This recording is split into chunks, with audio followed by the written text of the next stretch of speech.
What's up, everybody? Welcome back to the channel where I'm breaking down the biggest stories in sports. So today we got to talk about Title IX and how it may possibly affect your favorite college team. So whether you're a football fan, basketball fan, baseball fan, whether you like gymnastics, this may apply to you. So let's go ahead and get into it. Today, story is about Title IX.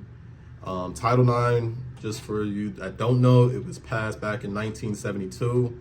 And basically, it was to ensure that all colleges, universities, any school using federal funding is ensuring an equal opportunity in men and in women's sports.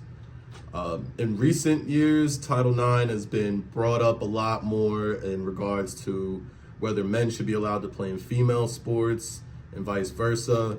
But like the old saying goes, you open up a can of worms, and it seems to happen this time.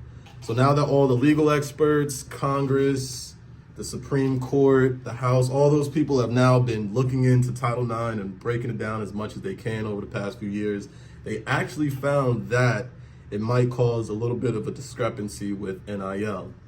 So let's just get into here how.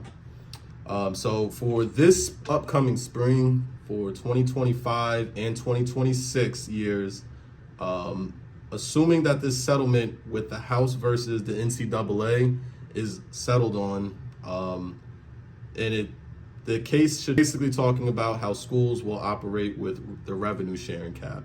So right now they want to give schools $20.5 million to use towards paying their men and female athletes, as well as promoting them, etc.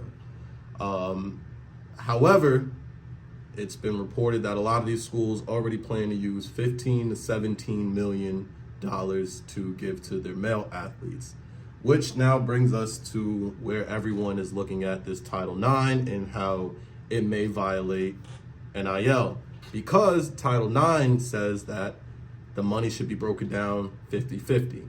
There's 50% of the athletes are men, 50% are women. The money has to be split 50-50. So basically, sports that don't even really generate revenue, like I mentioned before, gymnastics, polo, whatever you could think of, they should receive the same money, federal funding as the football program. So all in all, it does create a more diverse athletics program for your favorite schools. However, it also creates a headache for anybody trying to balance the book. Here's the one thing though that I think some people, even when I read the article on ESPN, I'm not sure if it was for clickbait, shock value, but the one thing I think everyone is kind of overlooking is the Department of Education did rule that they do not view third-party compensation as a violation in regards to Title IX. Meaning, even though schools now have to take their federal funding, that $20 million that they may get in the House versus NCAA, that does not stop all the other funds that athletes are able to receive on their own. So, for an example, last year, they said that males took home a total across the board of $600 million. Whereas females took home across the board around $100 million.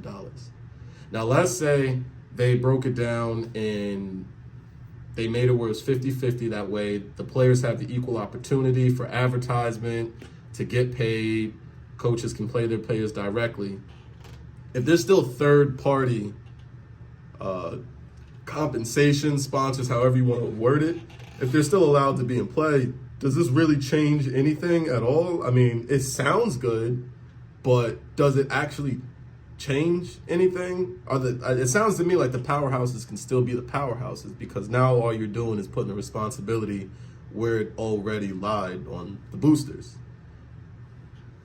The only other thing I can think of, because the Title IX does constantly bring up equal opportunity, is does this affect airtime on TV? For us as the viewers, are we now going to see sports that we've never cared about? Are we going to see cricket on TV all of a sudden now? I don't think so, simply because opportunity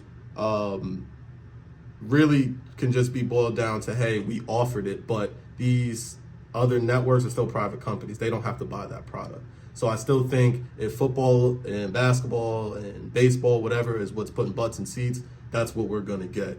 But it definitely sparks a debate as far as how college sports are going to be moving forward. So y'all let me know in the comments. Don't forget to like, share, and most importantly, subscribe.